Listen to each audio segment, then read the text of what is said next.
If you've ever felt like you were dropped into the wrong decade, the wrong friend group, or the wrong planet, and everyone else got a rulebook except you, there's a reason that feeling keeps showing up.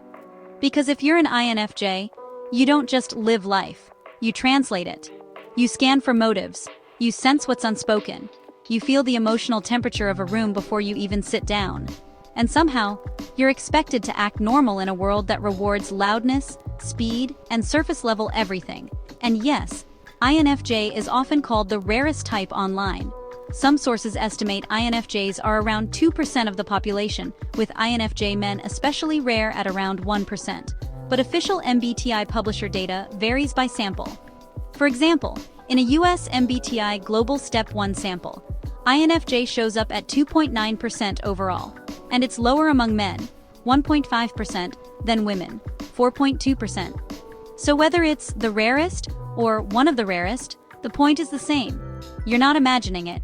INFJs are uncommon in many datasets, and that alone can make everyday life feel slightly alien. Today we're talking about why the INFJ so often feels out of place in the modern world, what makes you uniquely you, and why it's not being too sensitive or too intense. It's your wiring trying to live in a culture that often rewards the exact opposite. Quick disclaimer: MBTI is a tool for self-understanding, not a diagnosis or a box you're trapped in. You are always more than 4 letters. But if this video feels like someone finally put subtitles on your brain, you're in the right place. If you love MBTI videos that feel fun, accurate, and a little bit too real, hit like, tap subscribe, and comment INFJ if that's you. Plus, tell me what makes you feel most out of place: work culture, relationships, family dynamics, or just existing. Because here on Personality IRL, we don't just describe personality types, we help you understand yourself in a way that actually makes life easier. Alright, let's talk about the INFJ experience in plain language. Why INFJs stand out? Here's the core INFJ problem. You are built for depth in a world that keeps trying to sell you speed.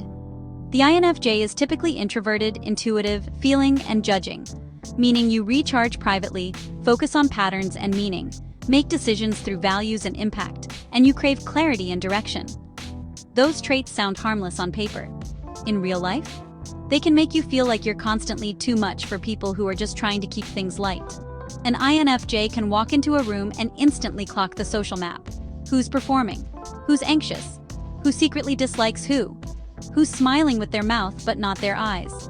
And the weird part is, you often don't even try to do that. You just notice. So while everyone else is chatting about weekend plans, you're quietly thinking, are they okay? Are they masking? Is this friendship actually mutual? Why did the energy shift when that one person walked in? You're not being dramatic. You're scanning for what's real. And in today's world, real is not always the priority. The modern world is loud, fast, and public. Modern life is basically a never-ending group chat.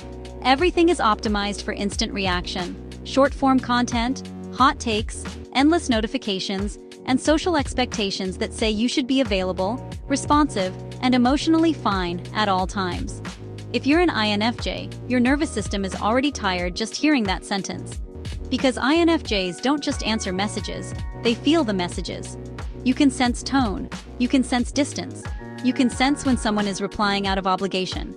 And that makes the modern communication style exhausting. Here's a classic INFJ scenario.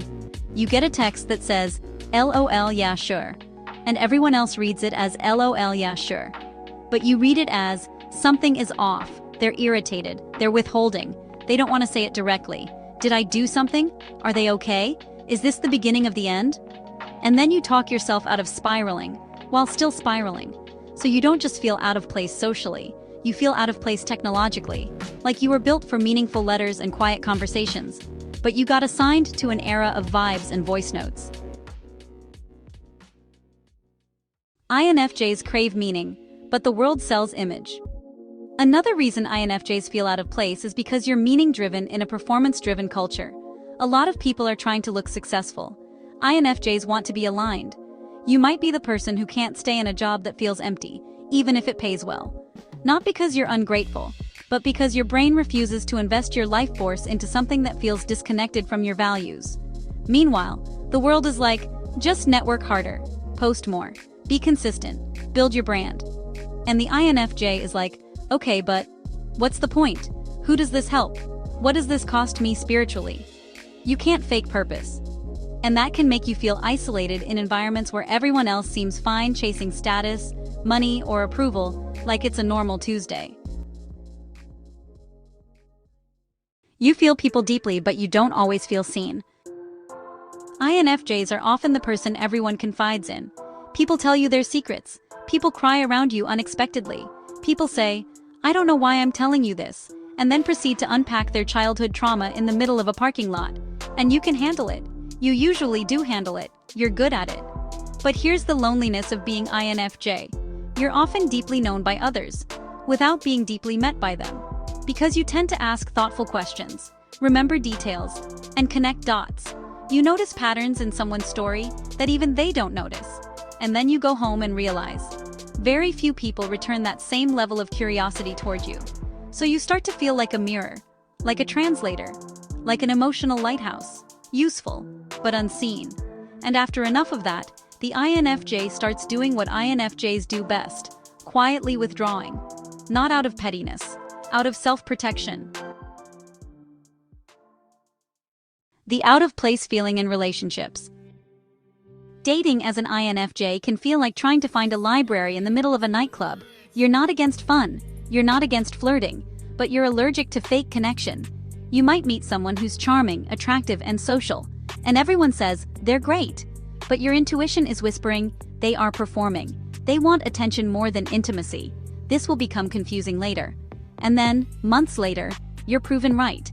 And you hate that you were right, because you wanted to just relax and be wrong for once.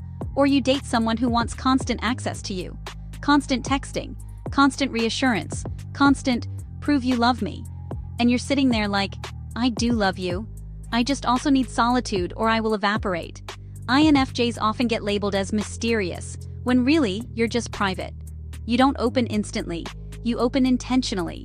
You're not trying to be difficult, you're trying to be safe. And in a world that rewards instant chemistry over slow trust, that can make you feel like you're always slightly behind the social rhythm. So what makes INFJs unique? The same traits that make you feel out of place are also the traits that make you powerful. You have a rare mix of insight and empathy. You can understand people and still care about them. You can see the pattern and still hold compassion. You can call out what's real without needing to humiliate anyone to do it. You're often the person who notices the quiet person in the corner. The friend who checks in when everyone else assumes they're fine. The one who creates meaning out of chaos. The one who can see someone's potential before they believe in it themselves. That is not a weakness. That is a gift. The problem is not that you're broken. The problem is that you keep trying to measure your worth by standards designed for louder personalities. So if you're an INFJ and you've felt out of place, it doesn't mean you're failing at life. It means you're rare enough that the world won't always feel tailored to you. But you are not too sensitive. You are perceptive. You are not too intense. You are sincere. You are not hard to understand. You are layered. And the right people won't demand that you flatten yourself just to be easier to digest. Now I want to hear from you. Comment your type below. And if you're INFJ, tell me, where do you feel most out of place lately? Work, friendships, family, dating, or just modern culture in general? If you felt seen in this video, hit like, subscribe, and turn on notifications. Because on Personality IRL, we don't just talk about MBTI for fun. We use it to help you understand your patterns, protect your energy, and build a life that actually fits you. And if you're an INFJ watching this late at night, feeling like nobody gets you, you're not alone, you're just rare.